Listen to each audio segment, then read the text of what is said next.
o ícone da gravação, acredito que já deve ter começado a gravar agora. Ele demora uns segundinhos, isso, aí aparece a mensagem ali. Então vamos lá, pessoal. Hoje vamos terminar a parte de circuitos de corrente contínua que envolvem fontes e resistores. Aí na semana que vem, na segunda-feira que vem, nós falamos sobre o circuito RC, que é o tema do laboratório 2. Nessa semana agora vai ocorrer o laboratório 1, que vocês não precisam de conhecimento especial sobre circuitos para fazer o laboratório 1, mas semana que vem vai ter o laboratório 2. E o laboratório 2 é sobre o circuito RC. Então nós vamos ver a matéria de circuito RC na segunda-feira que vem, mesmo dia que inicia o laboratório 2, que é justamente sobre o circuito RC. Bom, mas hoje continuamos no circuito sem capacitor. Então, para resolver problemas de circuitos onde nós temos apenas fontes e resistores, nós usamos as chamadas leis de Kirchhoff. Elas têm outras aplicações também, tá, pessoal? Mas eu estou falando específico aqui, por enquanto, só para circuito de corrente contínua e com fontes e resistores. Então, o que são as leis de Kirchhoff?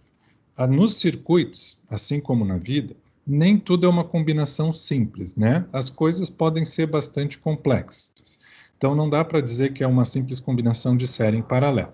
Vocês vão encontrar muitos circuitos, tanto aqui no eletromagnetismo, quanto depois tem disciplinas mais específicas, né? Muitas engenharias têm uma disciplina específica de circuitos. A elétrica, em particular, tem 1000 disciplinas de circuitos, né? A controle e automação deve ter mais de uma também. Então, é importante dar uma olhada nessa base aqui, pessoal. Os circuitos podem conter pontos que nós chamamos de nós. E os circuitos contêm caminhos que nós chamamos de malhas. Então, as leis de Kirchhoff são baseadas na análise dos circuitos em função dos nós e das malhas existentes no circuito. Bom, obviamente, a primeira coisa que a gente precisa fazer é definir o que é um nó e o que é uma malha, certo? Senão, nós não vamos conseguir falar direito disso. Então, vamos lá, deixa eu ligar a canetinha aqui do PowerPoint. Então, pegamos como exemplo esse circuito mostrado aí na figura.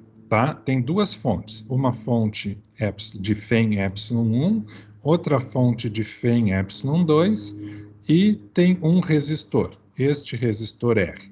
Vejam que as fontes são fontes reais. O que isso quer dizer? Elas têm suas próprias resistências internas.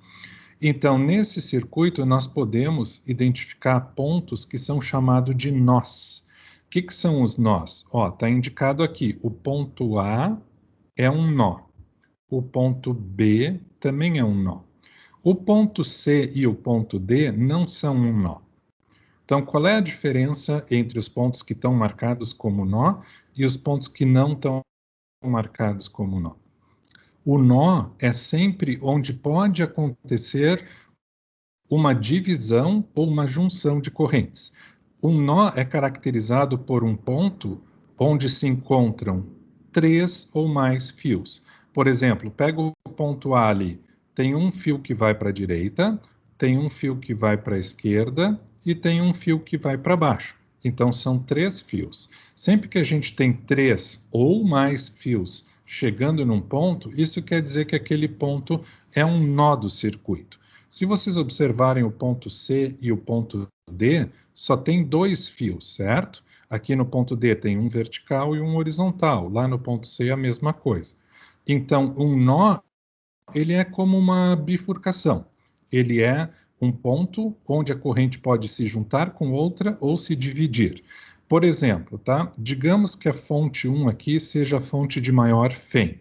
Digamos que a corrente elétrica, representada pelo movimento das cargas positivas, é direcionada pela FEM1 nesse sentido aqui. O que vai acontecer com essa corrente quando ela chegar no ponto A? Vejam que ela tem 2 caminhos para seguir, por isso o ponto A é um nó. A parte da corrente vai vir aqui para baixo e vai passar pela fonte de FEM2, e outra parte da corrente vai seguir reto e vai passar lá pelo resistor R. Então, um nó é sempre uma ramificação onde a corrente pode se dividir em duas ou se juntar duas correntes em uma, ou mais de duas, tá, pessoal? Porque, olha só, essa corrente que passa pelo resistor R, depois vai chegar no ponto B, indo para a esquerda. A corrente que passa na FEM 2 vai chegar no ponto B, indo para baixo.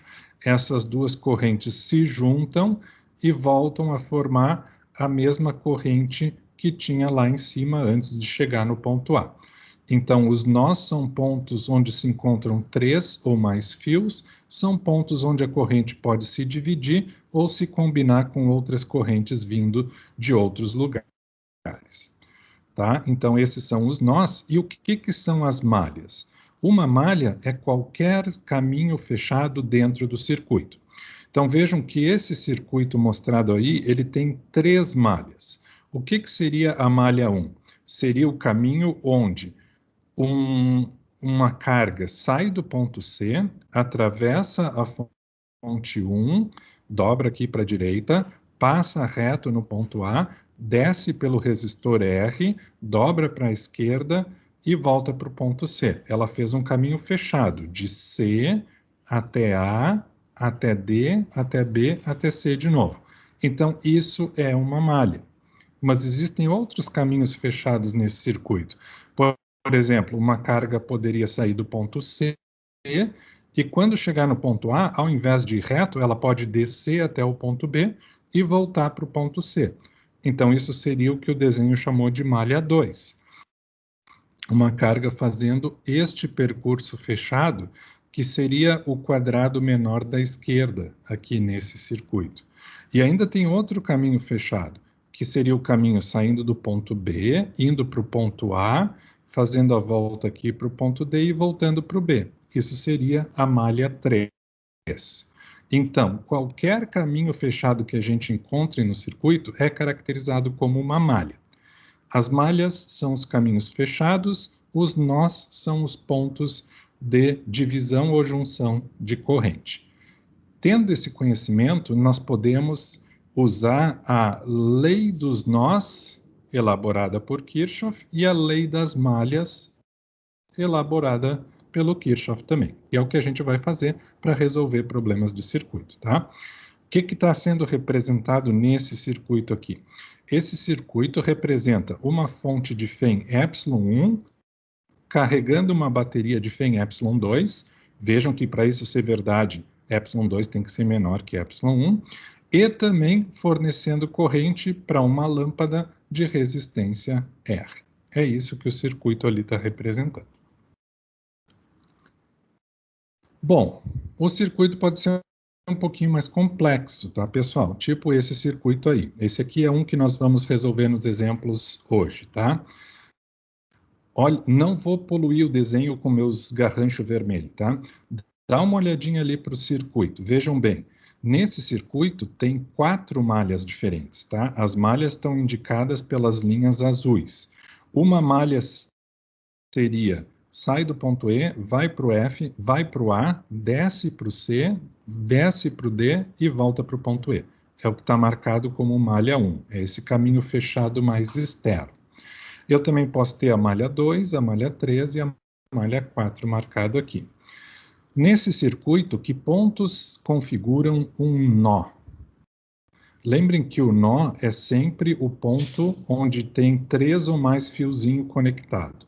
Tá? É um ponto onde a corrente pode se dividir ou se somar.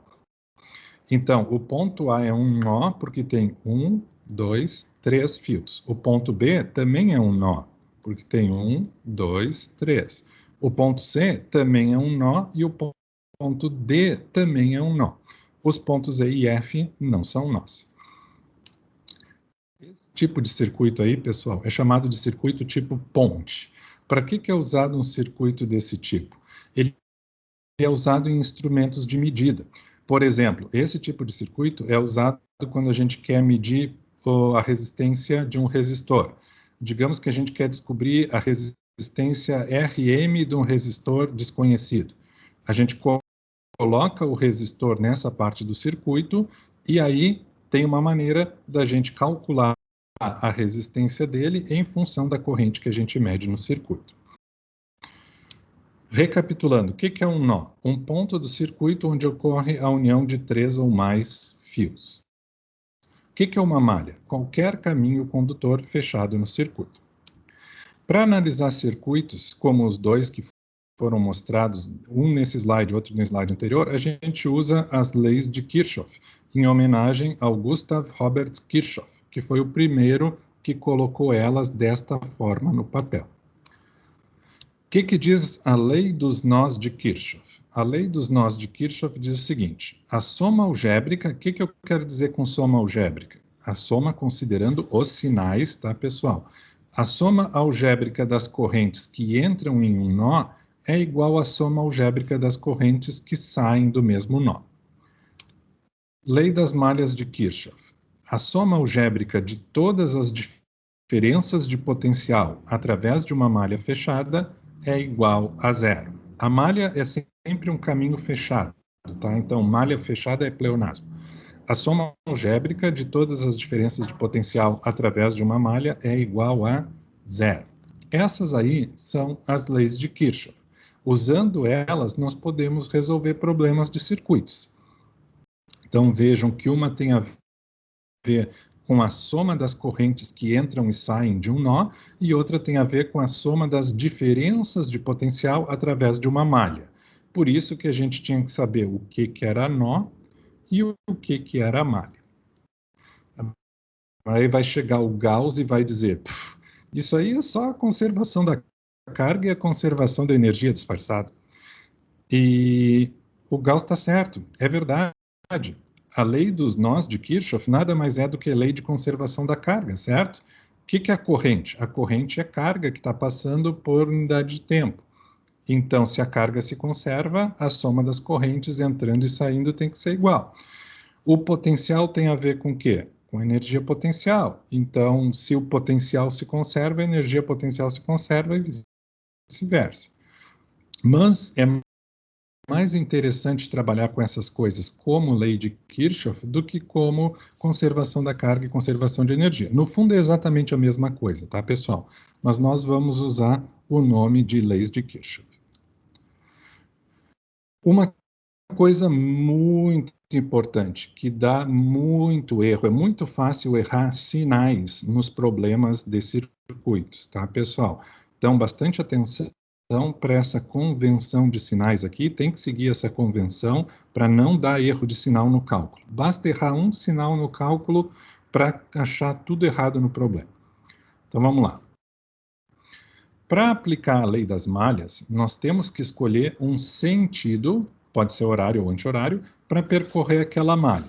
E então nós seguimos um percurso, desde um ponto inicial até completar a malha inteira, voltando ao mesmo ponto inicial.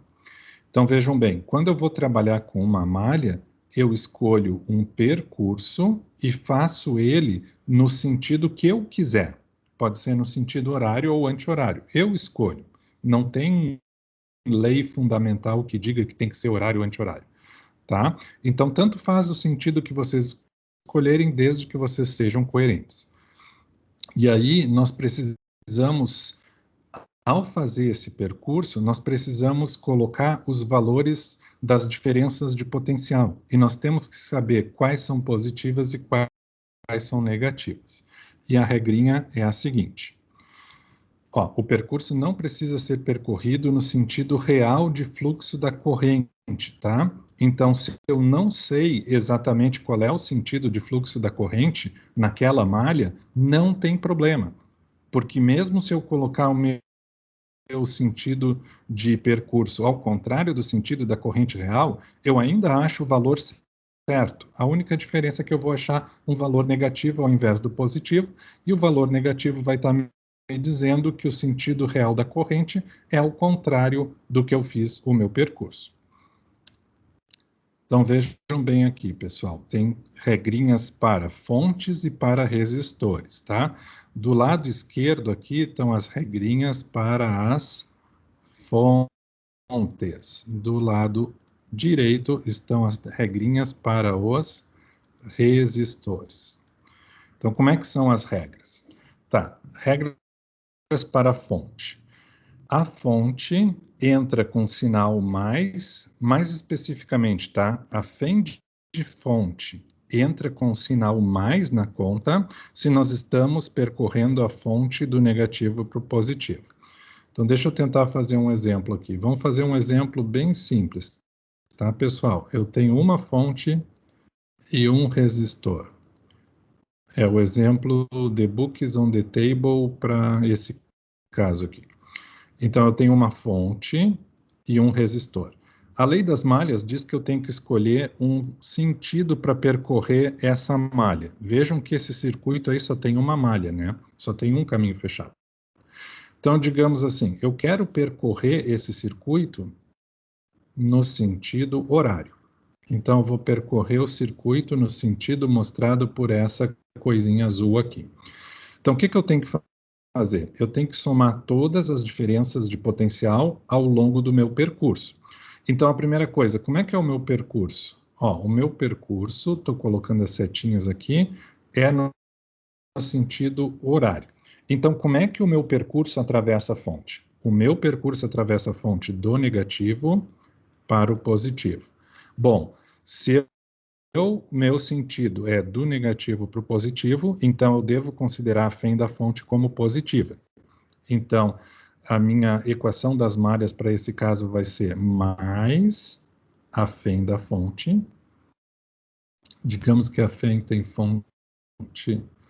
Opa, a FEM tem fonte não. A fonte tem FEM epsilon e o resistor tem resistência R. E aí eu tenho que ver como é que é a variação de potencial no resistor. Aí eu venho aqui, convenção de sinais para os resistores. O percurso no sentido oposto ao da corrente. Bom, o percurso é para um lado, a corrente é para o outro. Ou o percurso no sentido igual da corrente. O percurso é a corrente para o mesmo lado. Peraí. Então, para fazer o resistor, eu tenho que saber qual é o sentido da corrente? Olha, de preferência, sim, mas não obrigatoriamente, porque a gente sempre pode chutar um sentido para a corrente. Então, vejam que para o caso da fonte, só depende da fonte, negativo, positivo, e do percurso que eu estou seguindo. Se o meu percurso é do negativo para o positivo, eu coloco a FEM como positiva na equação. Se o meu percurso fosse ao contrário, passando do positivo para o negativo, aí eu colocaria a FEM da fonte como negativa na equação. Tá, e aí a história do resistor lá. Bom, eu vou chutar um sentido para corrente. A gente sempre pode chutar um sentido para corrente, tá, pessoal? Aqui, na verdade, eu tenho certeza, porque só tem uma fonte. Então, a corrente só pode estar sendo fornecida não, só pode estar sendo gerada por aquela fonte ali. Então, isso quer dizer que a corrente elétrica sai do positivo, lembrem que são cargas positivas, tá? Elas saem do positivo da fonte, atravessam o resistor e voltam para o negativo da fonte. Então, essa aí é a corrente no circuito. Comparando a corrente, que é o meu traço verde, com o meu percurso, que é o azul. Aqui no resistor, o percurso e a corrente estão no mesmo sentido ou no sentido oposto? Eles estão no mesmo sentido, certo? Então, eu venho aqui na minha regrinha. Eu tenho o percurso e a corrente no mesmo sentido. Aqui, ó, percurso no sentido igual ao da corrente. Isso quer dizer que eu tenho uma queda de potencial naquele resistor, no caminho que eu estou fazendo. Então, eu deveria marcar aquilo ali, a diferença de potencial aqui, atravessando o resistor para esse circuito, como menos IR. Então, vai ficar mais epsilon menos IR. Isso tem que ser igual a quê? Olha, são só esses dois elementos no circuito. E a soma de todas as variações de potencial tem que ser zero. Isso é a lei das malhas. Então, nós temos para esse circuito que epsilon menos IR igual a zero. Passa o menos IR para o outro lado, a gente encontra que epsilon é igual a I vezes R.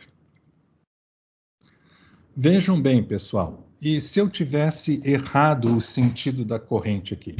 Se por acaso eu tivesse colocado a corrente ao contrário, eu ia errar o problema? Não, eu ainda tinha chance de acertar o problema.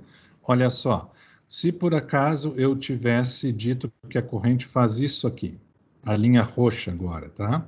Se eu tivesse chutado que a linha roxa era o sentido da corrente, como é que ia ficar a minha equação? Vejam que aí a minha corrente ia passar do positivo para o negativo da fonte. Se eu vier aqui na regra dos sinais, quando eu estou indo do positivo para o negativo da fonte, a FEM entra negativa na equação. Então, ficaria menos epsilon para essa corrente marcada em roxo aqui, tá? E aí, como é que ficaria o caso do resistor? Vejam que o meu percurso azul aqui no resistor, ele aponta para a esquerda. Mas, se a minha corrente fosse a corrente roxa, ela apontaria para a direita. Então, para o resistor, considerando esse outro sentido da corrente aqui, eu teria o percurso para a esquerda, mas a corrente para a direita. Como é que fica a DDP do resistor quando a gente tem percurso no sentido oposto ao da corrente? Vejam que aí a fórmula, na fórmula a gente deve colocar mais I vezes R. Então ficaria menos epsilon mais I vezes R igual a zero. E aí se a gente passa o epsilon negativo para o outro lado, ficaria I vezes R igual a epsilon. E vejam que, tanto por este caminho, quanto por este caminho aqui, eu acabo chegando na mesma resposta.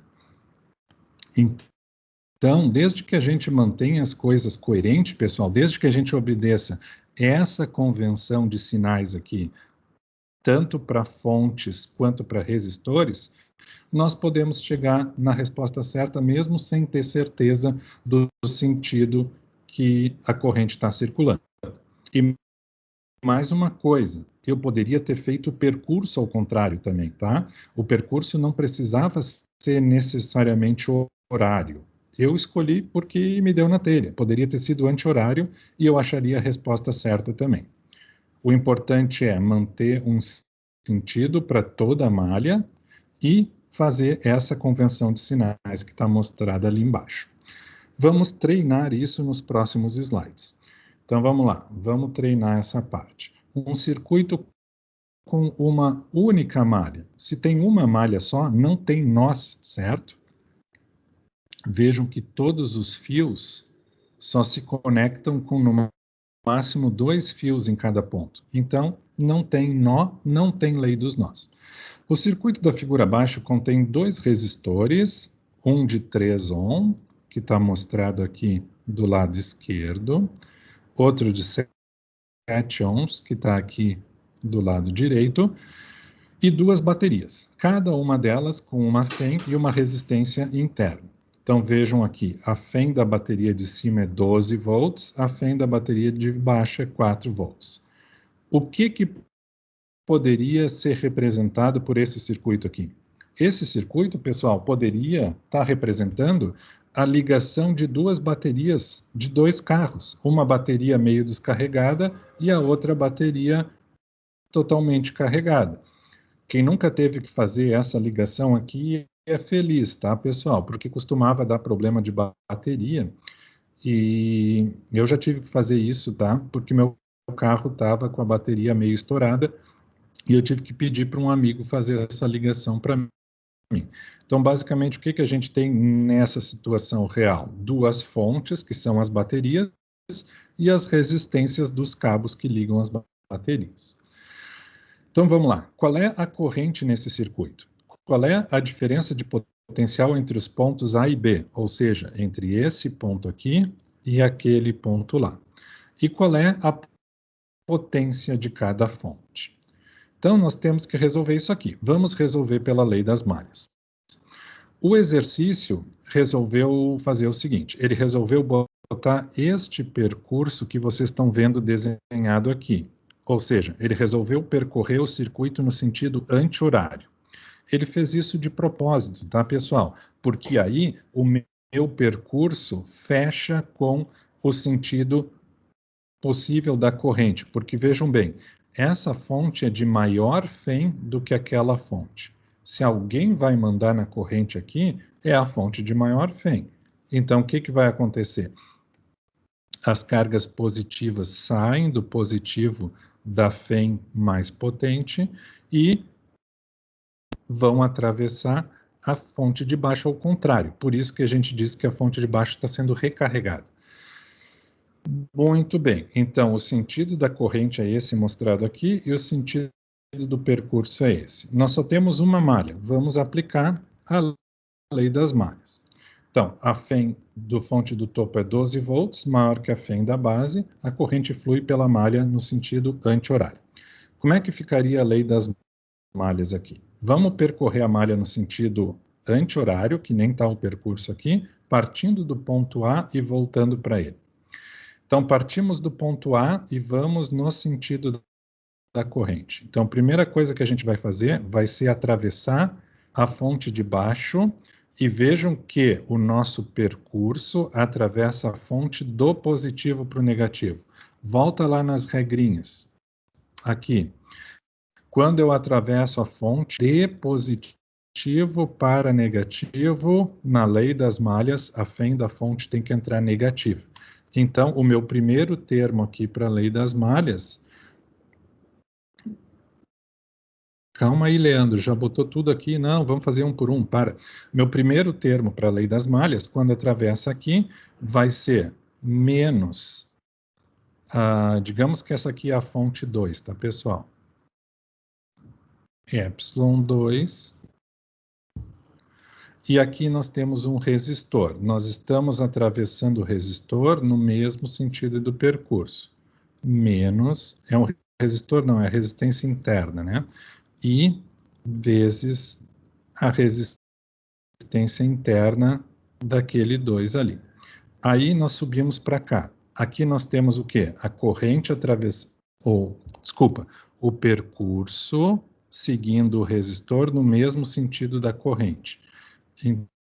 Então, essa parte aqui de cima, ela deveria ser menos I vezes R, vou botar R7 para dizer que é de 7 ohms. Aí a corrente vem para cá.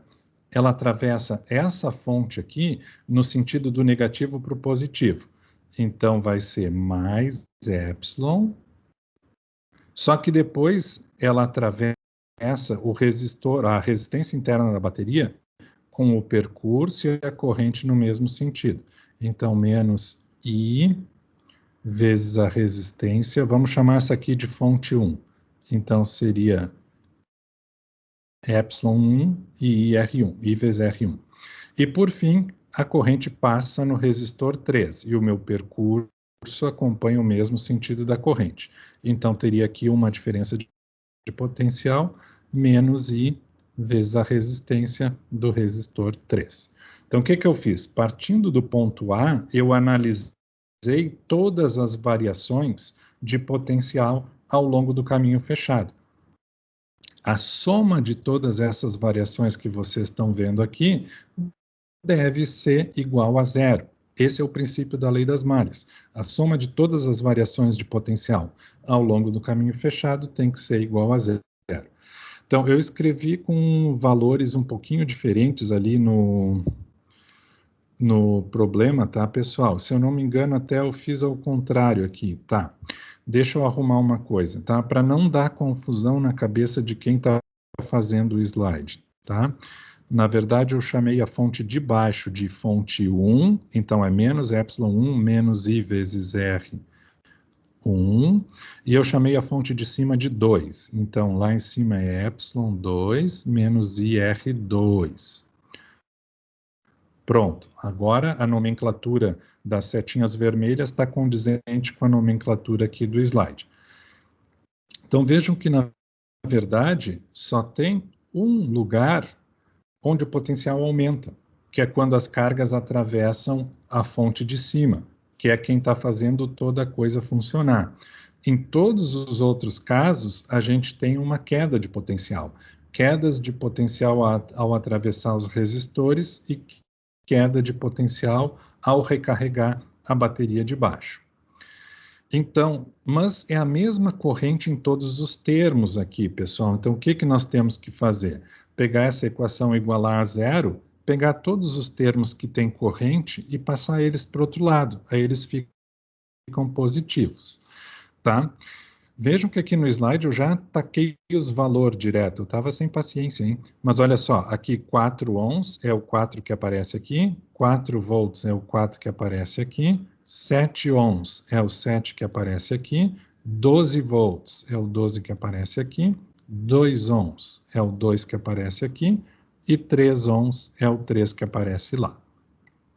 Então a gente tem essa equação, é tudo número exceto pelo i. Então a gente vai acabar ficando com uma equação que diz que menos i vezes 16 é igual a menos 8. Corta negativo com negativo, i igual a 8 sobre 16, a corrente que circula nesse circuito é 0,50 amperes. Então, eu uso a lei das malhas para descobrir a corrente no circuito. Aí na letra B, perguntava sobre a diferença de potencial entre os pontos A e B. Sempre que eu quero saber a diferença de potencial entre dois pontos, pessoal, o que eu tenho que fazer é somar todas as variações de potencial entre aqueles pontos. Então, por exemplo, eu sei que eu posso ir do ponto A para o B fazendo isso aqui. Vindo do A, atravessando essa resistência interna R1, atravessando essa fonte de Fehn ε1 e atravessando aquele resistor de resistência R7. Quando eu faço esse caminho, eu vou do ponto A para o ponto B. A diferença de potencial entre os pontos A e B é exatamente a soma de todas as variações de potencial ao longo desse caminho. Então, quais são as variações de potencial? Eu tenho uma queda de potencial aqui na resistência interna. Então, menos ΔV por causa da resistência interna da fonte 1. Eu tenho outra queda de potencial, porque aqui eu estou atravessando a fonte ao contrário. Então, é menos ε1. E eu tenho outra queda de potencial, porque aqui eu estou atravessando o resistor no mesmo sentido da corrente. Então, menos ΔVR7. Então, a ΔV, diferença de potencial entre os pontos A e B, vai ser menos 0,5, que é a corrente, vezes 4, que é a resistência interna, menos 4, que é a Fehn, menos 0,5 vezes 7, que é a resistência daquele resistor. Então, a gente chega à conclusão que a diferença de potencial entre os pontos A e B é menos 9,5 volts. Lembra bem, o que é ΔV A e B? Isso aqui é o potencial final do ponto B menos o potencial inicial do ponto A. Delta é sempre o final menos o inicial, tá, pessoal? Então, ΔV entre os pontos A e B é o potencial no ponto B menos o potencial no ponto A.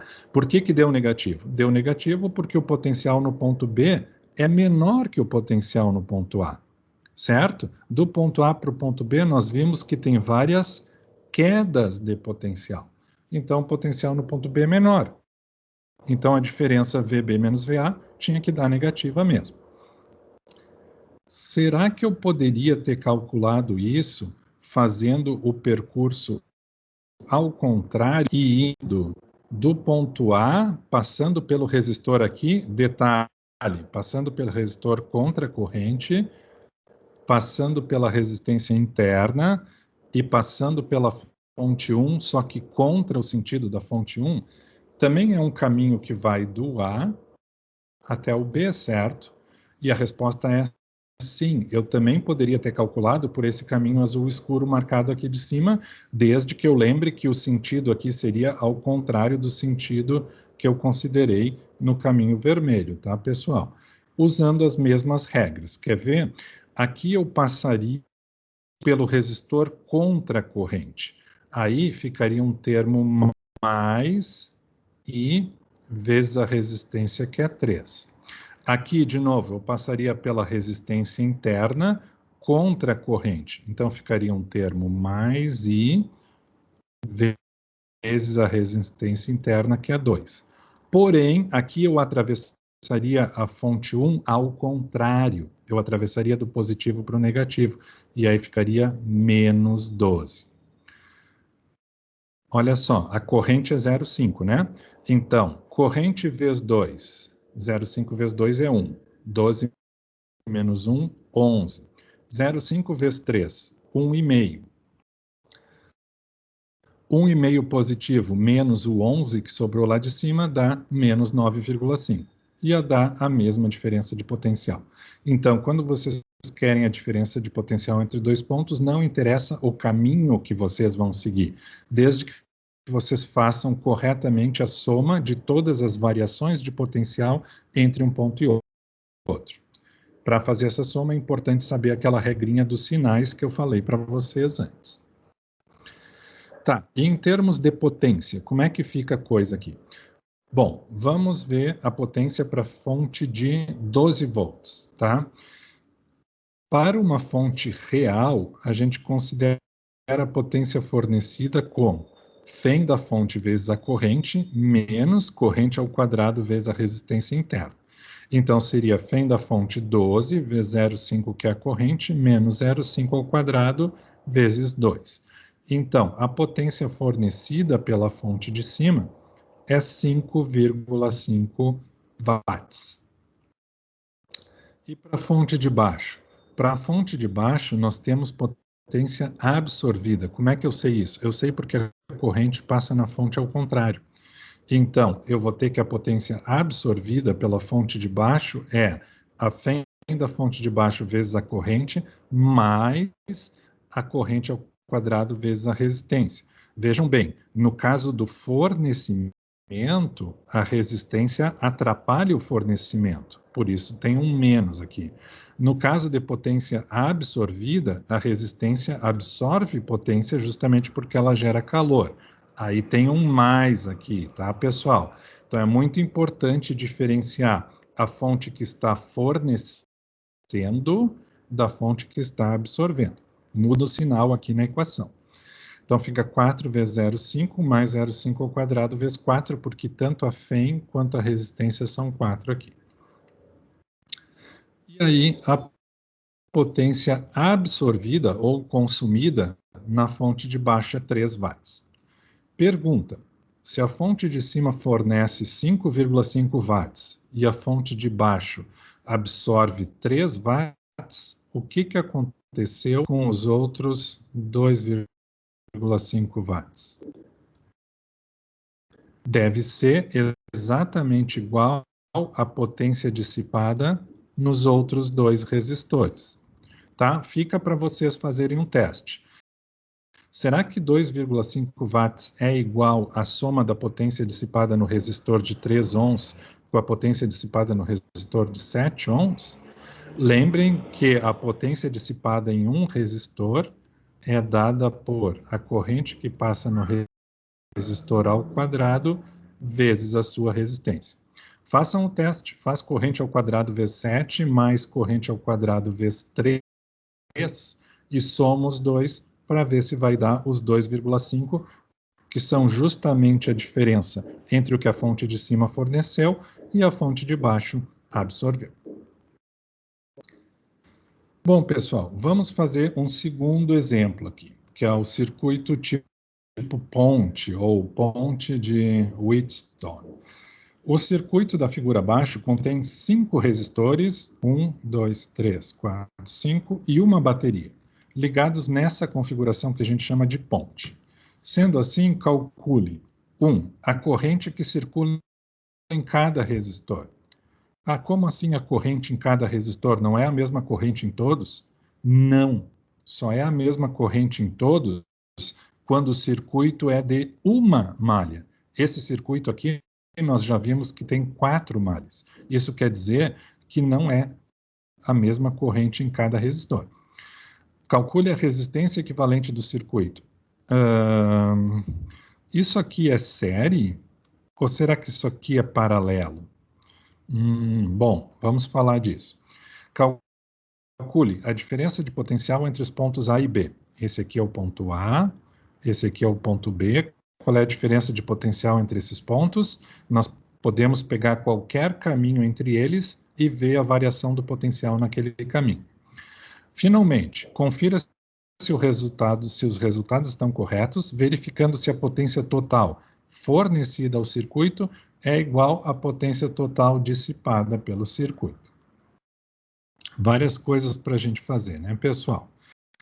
Tá, mas peraí, que isso aí é associação em série, isso aí é associação em paralelo? Não é tão simples. Não dá para dizer que o 1 está ligado em série com o 2, porque um não está imediatamente depois do outro na sequência do circuito. Aqui nós temos uma bifurcação, vai cada um para o lado. Ah, então o 1 e o 2 estão em paralelo? Também não, porque eles não estão ligados nos mesmos pontos. O 1 está ligado no C e no A, e o 2 está ligado no C e no B. Ah, mas não dá para fazer um série aqui com R3, R1, R2? Não, porque eles não estão seguindo a mesma sequência, eles estão vindo de bifurcações diferentes. Então, nesse tipo de circuito aqui, não dá para começar fazendo associação em série nem em paralelo, porque não tem nenhuma associação óbvia em série nem em paralelo. Então, nós temos que procurar outro caminho. Vamos achar o outro caminho, então.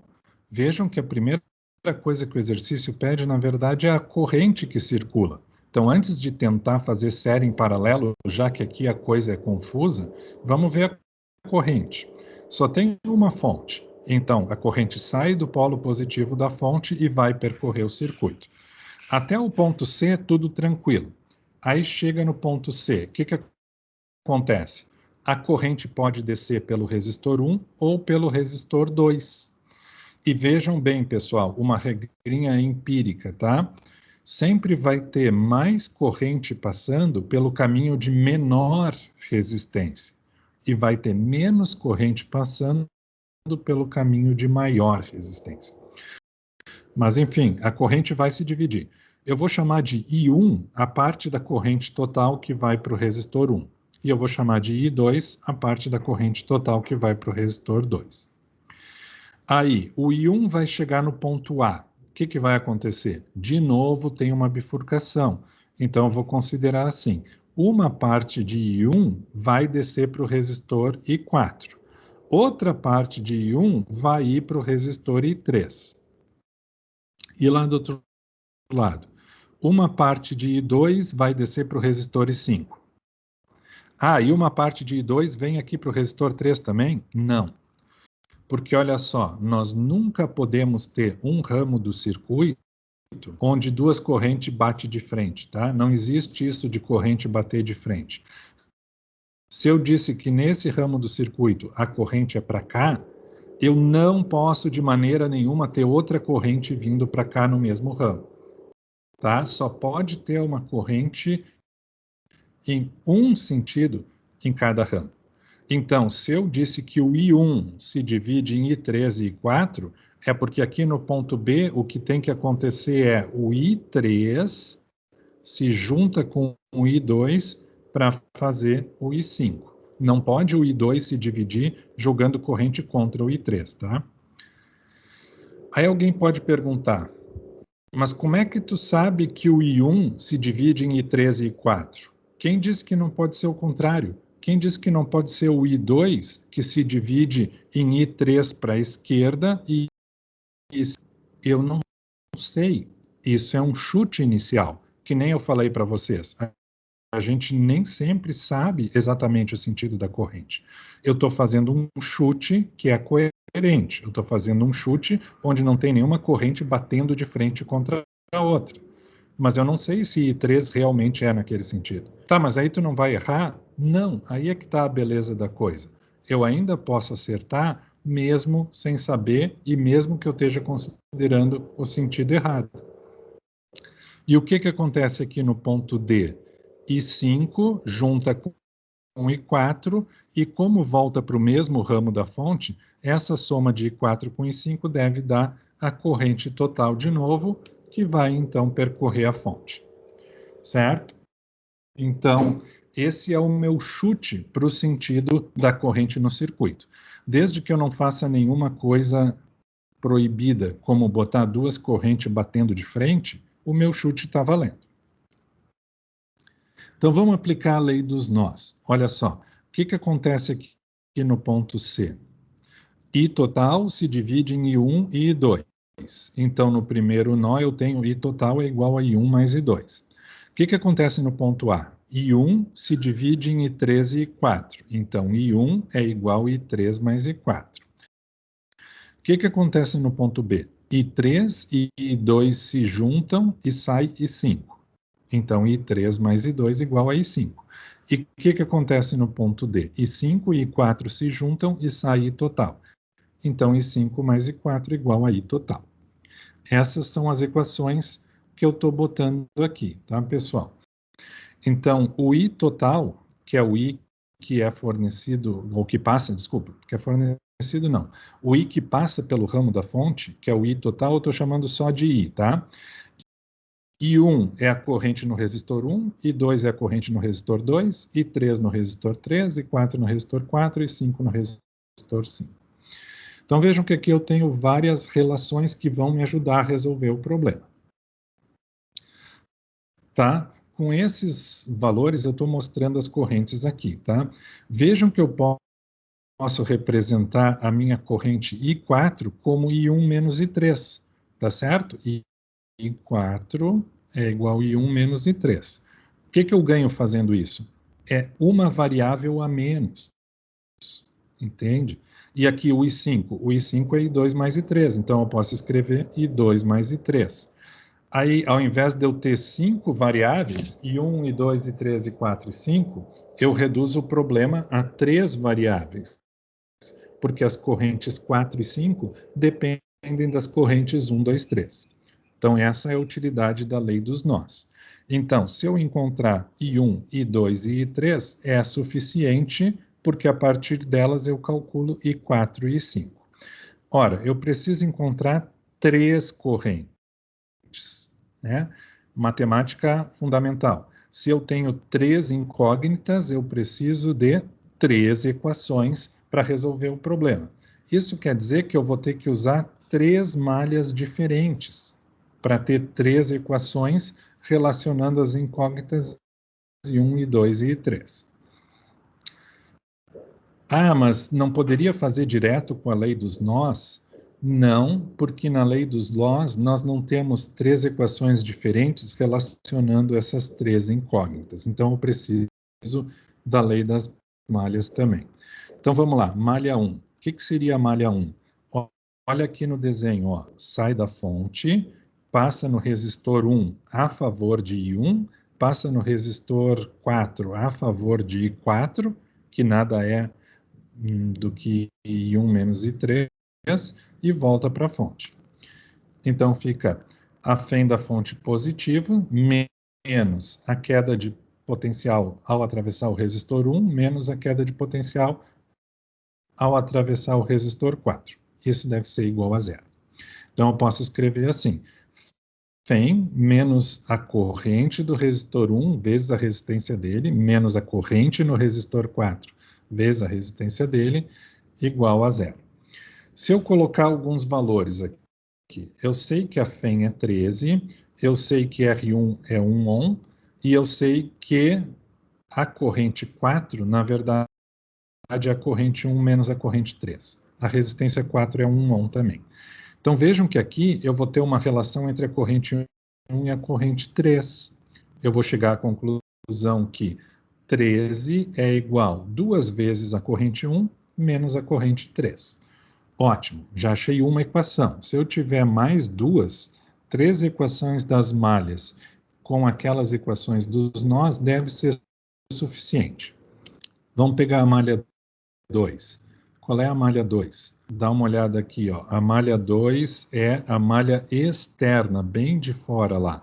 Então, passa pela fonte, a favor da fonte, mais epsilon, aí passa aqui a favor da corrente, menos I2 vezes R2, passa aqui a favor da corrente, menos I5 vezes R5, e volta para a fonte.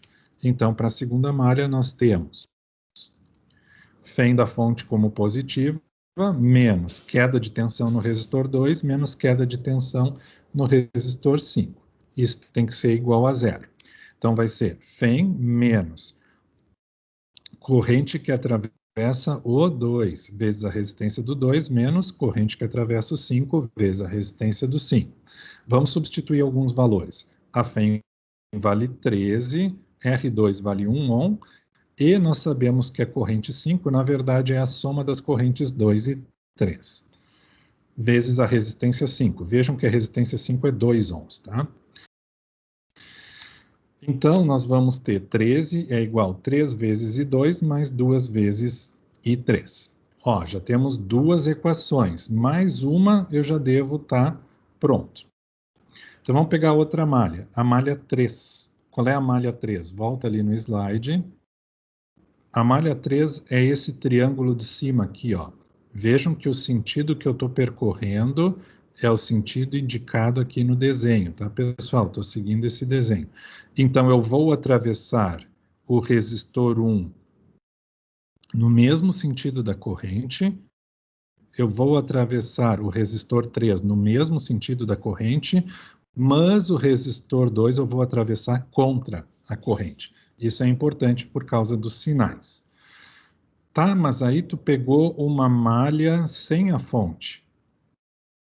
Não tem problema nenhum. Ninguém disse que tem que ter uma fonte na malha que nós estamos considerando. Nós podemos pegar uma malha que tem fonte ou uma malha que não tem fonte. Aqui vamos pegar uma malha que não tem fonte. Não tem problema nenhum. Então, como é que vão ficar as variações de potencial na malha 3? Nós temos uma queda de potencial, nós estamos atravessando a favor da corrente no resistor 1 e no resistor 3. Mas no resistor 2, o nosso percurso é contra a corrente. Isso quer dizer que essa ΔV eu tenho que considerar positiva para esse percurso. Então, na verdade, vai ficar menos I1R1, menos I3R3, mais I2R2. Se eu coloco os valores das resistências aqui, eu chego à conclusão que I2 deve ser igual a I1 mais I3. Tá, velho, mas peraí, para um pouquinho. Isso aqui a gente não tinha ali nas equações da lei dos nós? Vamos voltar ali.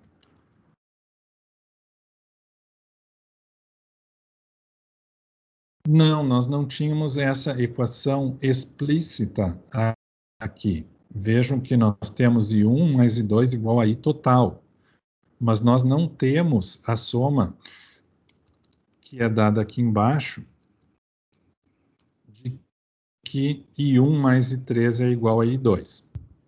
Mas isso aqui não está meio estranho, hein? O I3 não sai do próprio I1, então como é que a soma de I1 com I3 vai dar igual a I2? Olha, como eu falei para vocês, a gente fez um chute inicial. Se vocês têm certeza que vocês colocaram todos os sinais corretos, não fica tentando achar cabelo em bola de boliche, tá?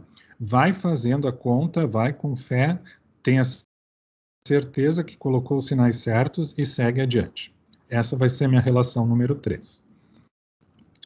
Bom, então vamos fazer, como é que a gente resolve sistemas de equações? A gente substitui e isola e substitui, isola, substitui, isola e substitui. Então, eu vou fazer assim, eu vou substituir esta equação 3 lá na equação 2. Ou seja, eu sei que o I2 vale isso aqui. Então, isso aqui eu vou colocar no lugar do I2 na equação de cima. Aí vai ficar assim, 13 é igual a 3 vezes I1 mais I3, que é igual a I2, mais 2 vezes I3, que é o termo que tinha aqui. Se eu fizer as multiplicações e as somas aqui, eu chego à conclusão que 13 é igual a 13 I1 mais 5 I3. Agora, vejam bem, a minha equação 1 tem I1 e I3. A minha equação aqui de baixo também tem I1 e I3. Agora eu tenho duas equações com duas incógnitas que são as mesmas incógnitas. Então eu chamo essa equação 4 e eu resolvo o sistema comparando a equação 4 com a equação 1. Então eu vou chegar à conclusão que I3 é 2 vezes I1 menos 13. Então, 13 vai ser igual... Opa, desculpa, essas aqui são as equações. A equação 1 e a equação 4 colocadas lado a lado, tá? Se eu isolo, por exemplo, numa equação aqui, o I3. O I3 vale 2 vezes I1 menos 13. Aí eu pego esse valor de I3 e eu substituo lá na outra equação. Vai ficar 13 é igual a 3 vezes I1 mais 5 vezes esse valor isolado de I3. E aí eu vou achar I1. Quanto é I1? I1 vale 6 amperes. Achei a corrente através do resistor 1. Beleza, agora só falta achar as outras 4 correntes. Então vamos lá. Mas agora que eu achei I1, eu não poderia calcular o I3 direto por essa equação aqui, que liga o I3 com o I1? E a resposta é sim, eu posso. Então, o I3 vai ser 2 vezes I1, 2 vezes 6, menos 13. Então, o I3 vai ser menos 1 ampere. Ih, caraca, velho, fiz todo esse trabalho e errei o troço ainda. Como é que deu negativo? Errei tudo. Vamos parar a aula, vamos voltar outro dia para fazer isso aqui. Não, né, pessoal? Eu falei para vocês lá no início. Esse sinal negativo, ele está me dizendo uma coisa importante. O sinal negativo simplesmente está me dizendo que o sentido da corrente I3 é oposto ao sentido que eu tinha tentado adivinhar. Então, lembra lá como é que era o circuito? Aqui tinha o resistor 1, e aqui tinha o resistor 3, e aqui tinha o resistor 2. Então, aqui tinha 1, aqui tinha o 3, aqui tinha o 2. Eu chutei que parte da corrente que vinha do 1 ia para o 3 e depois a do 3 se juntava com o 2. O que esse negativo aqui está dizendo? Está dizendo, não é a corrente do 1 que passa para o 3 e vai se juntar com o 2. É ao contrário. Então, na verdade, é parte da corrente do 2 que vem pelo 3 e se junta com a corrente do 1 depois. Então, pessoal, isso não quer dizer que eu errei o problema. Simplesmente quer dizer que o sentido da corrente 3 é o contrário do que eu tinha pensado, mas o valor ainda deve estar certo se as outras correntes derem certo. Tá, mas agora que eu descobri que isso quer dizer que a corrente 3 estava ao contrário, eu não devo mudar minhas equações? Não muda as equações no meio do problema, porque para as tuas equações, I3 deve ser negativo. Então, continua resolvendo o problema, continua usando as mesmas equações, e quando for substituir I3, substitui por menos 1, porque no teu sistema de equações, ela é negativa. Tu sabe que na vida real, esse negativo simplesmente quer dizer que a corrente, na verdade, está no sentido contrário. Vamos tentar calcular as outras correntes, então. I2, como é que a gente calcula I2? Lembra daquela fórmula que eu tinha achado estranha? Pois é, I2 é igual a I1 mais I3. Então, I2 vai ser igual a 6 menos 1, tá? Porque eu achei o I3 igual a menos 1, então no meu sistema de equações ele é uma variável negativa. Tem que substituir menos 1 aqui. Então, a corrente 2 vai ser 5 amperes. Mas como é que eu testo depois se essas correntes estão certas? Essa é uma grande utilidade de calcular a potência do circuito. Calculando a potência do circuito, nós vamos testar se as correntes estão certas. Vamos continuar o baile aqui. I1 é igual a I3 mais I4. Eu sei I1, eu sei I3, vou calcular I4. I4 é 6 menos, lembra que o I3 vale menos 1, tá? Então fica menos 1, na verdade fica mais 1.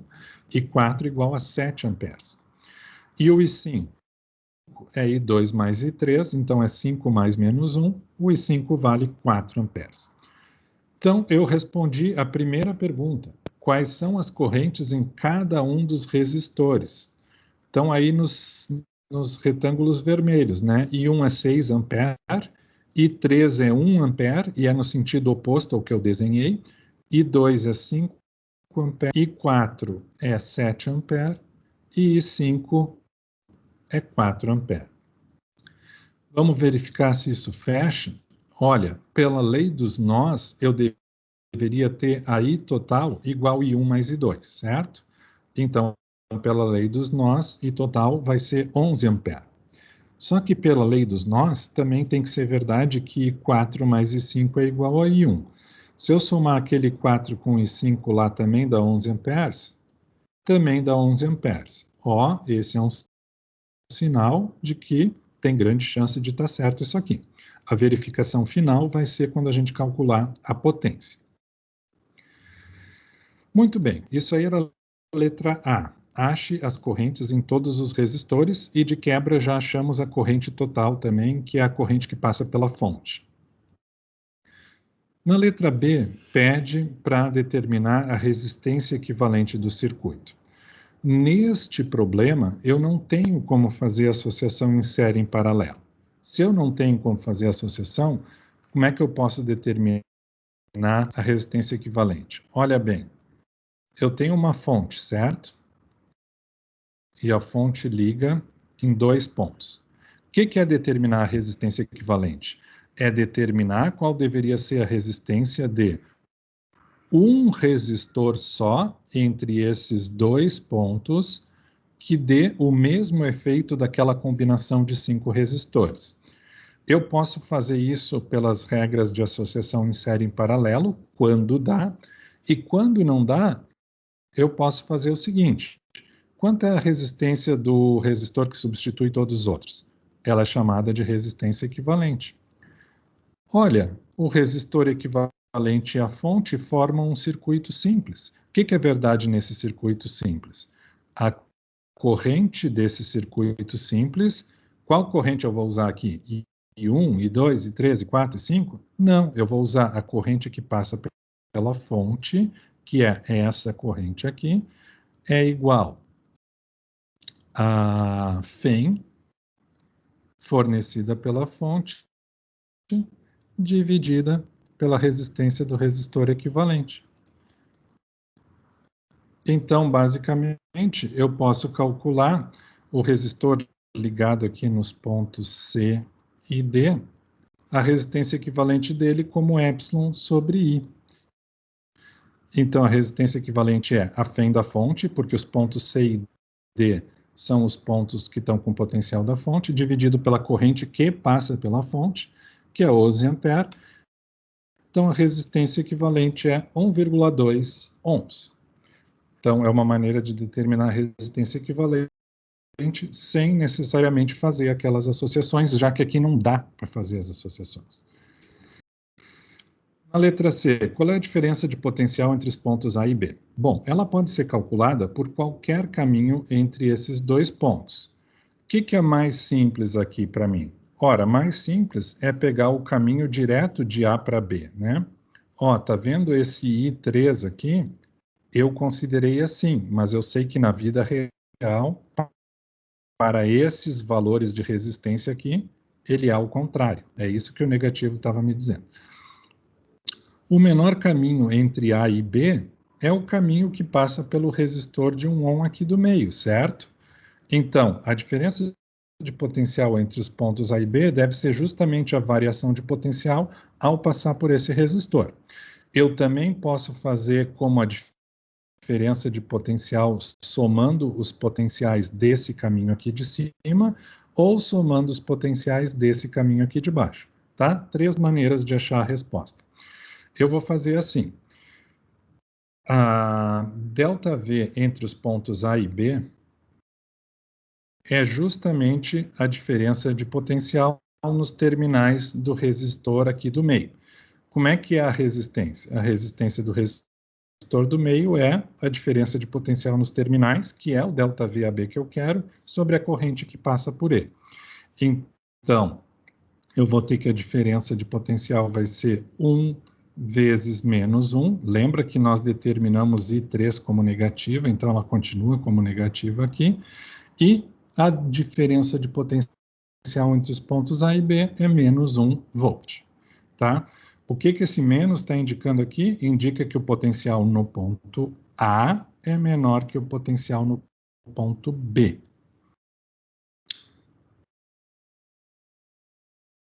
Espera aí, estou fazendo de ΔV. Tá certo. Vamos verificar isso. Nós também podemos fazer ΔV/AB como ΔV para ir de A até C e depois ΔV para ir de C até B. Então, isso daria menos I1R1 mais I2R2. Então, seria menos 6 vezes 1 mais 5 vezes 1. Então, seria menos 1 volt. Então, deve estar certo. E qual é a potência fornecida? Só tem uma fonte e ela é uma fonte ideal, porque ela não tem resistência interna. Não estava mostrado no desenho. Então, a potência fornecida é simplesmente a FEM da fonte vezes a corrente. Atenção, qual corrente? A corrente que passa pela fonte, o que eu chamei de I total aqui no meu problema. Então, a potência fornecida é 13, que é a FEM, vezes 11, que é a corrente I total. A potência fornecida é 143 watts. Como é que é a potência dissipada? Tem 5 resistores, cada um dissipa a sua potência.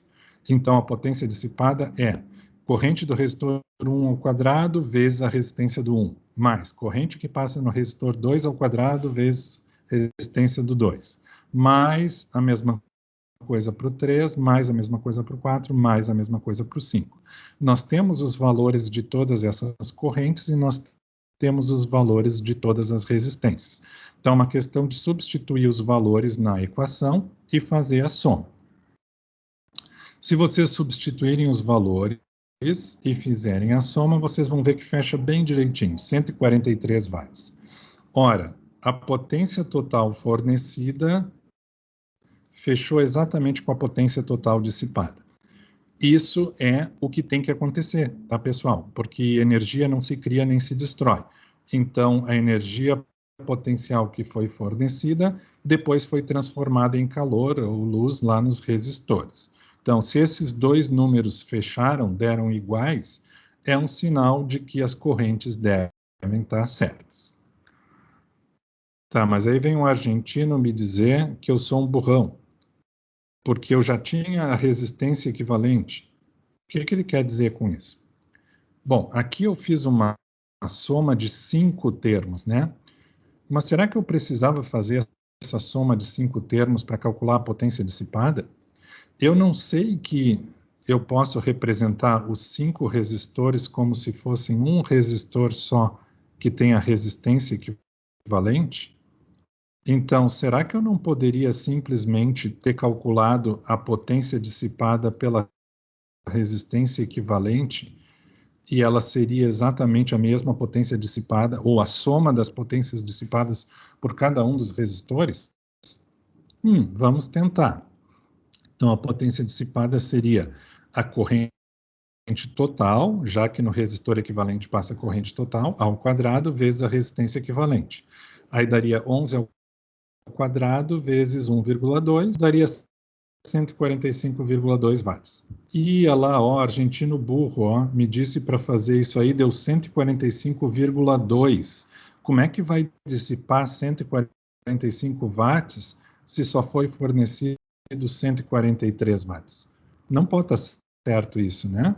Como é que vai dissipar mais energia? Tá dissipando energia do vácuo aí? Eu acho que ele está dando palpite furado. Não, mas ele vai me dizer que é uma diferença de redondeio. Como assim? Olha só, a resistência equivalente que eu escrevi como 1,2, 1,2 é um valor arredondado. 1,2 não é o valor exato da resistência equivalente. Vamos voltar alguns slides. Não, vamos voltar um slide. Não, mais de um. Qual é o valor da resistência equivalente? A resistência equivalente, vamos voltar bastante, né? A resistência equivalente é 13 sobre 11. 1,2 é uma aproximação, é o arredondamento de 13 sobre 11. Na verdade, a resistência equivalente é 13 sobre 11. Então, quando eu estou calculando lá a potência dissipada pelo resistor equivalente, na verdade, é I total vezes 13 sobre 11. não 1,2. 1,2 é aproximado. Se eu coloco o valor 13 sobre 11, aí a potência dissipada aí é o quadrado vezes a resistência equivalente, 11 ao quadrado vezes 13 sobre 11, corta o quadrado com 11 de baixo, fica 13 sobre 11, ou 13 vezes 11, que dá exatamente 143 watts. Então, no final da história, ele estava certo. Qual é a moral da história?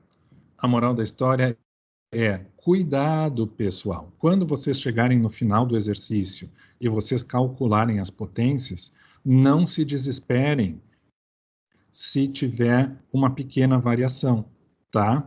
Vejam se não é algum problema de arredondamento, porque quando a gente não precisa arredondar, é fácil, tá?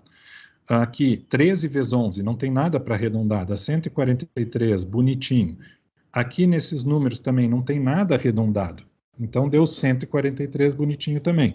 Mas quando tem valores arredondados, a potência pode dar um pouquinho diferente, e isso não quer dizer que tu errou todo o problema.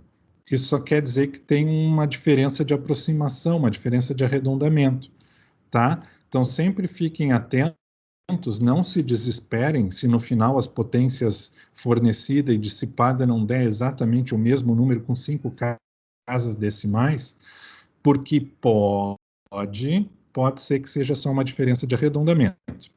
Qual é a dica? Quando estiverem calculando as potências, tentem usar as correntes e as resistências com 3 casas decimais, 4 casas decimais, tá? Tentem usar valores não arredondados, tanto para as correntes quanto para as resistências. Isso vai evitar essa diferença de arredondamento aqui, que o argentino está falando, que pode acabar fazendo vocês concluir que o problema está errado, quando na verdade o problema não está errado. É só uma diferença de arredondamento. Para concluir, pessoal, esses exemplos não foram mais avançados, tá? Esses exemplos foram mais didáticos, mais para explicar para vocês. Tem um exemplo mais avançado que eu resolvi lá na turma ERE, não é na turma T9, tá? É na turma ERE. Então, deem uma olhada lá nos vídeos da turma ERE, da turma aglutinadora, Problema de Circuitos, parte 1 e 2. Esse fui eu mesmo que gravei, tá? Por isso eu estou fazendo propaganda aqui. Então, eu dividi em 2 partes para não ficar muito comprido. São 2 partes de 25 minutos cada uma, tá? Que é sobre resolução de um problema de circuitos mais avançados. Deem uma olhada lá na turma RE depois, quando vocês tiverem tempo.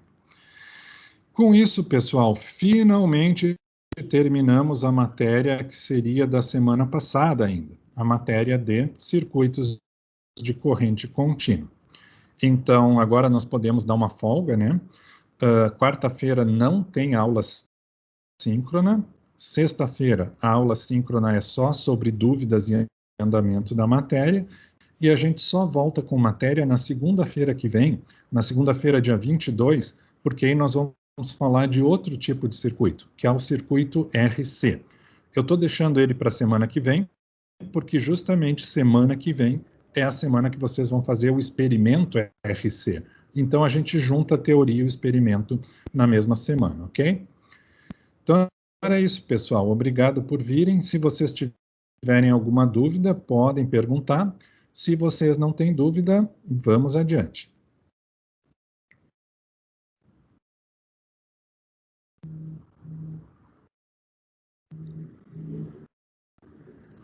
Ok, obrigado, Vitória. Então, gente, boa semana para vocês, tá? Eu sei que o RE é pesado, mas vamos lá, não dá para desanimar. Boa semana para vocês. Qualquer problema que vocês tiverem com a disciplina, me manda uma mensaginha no Moodle, me manda um e-mail, me manda mensagem no Teams, que a gente tenta resolver, ok? Boa semana e até sexta.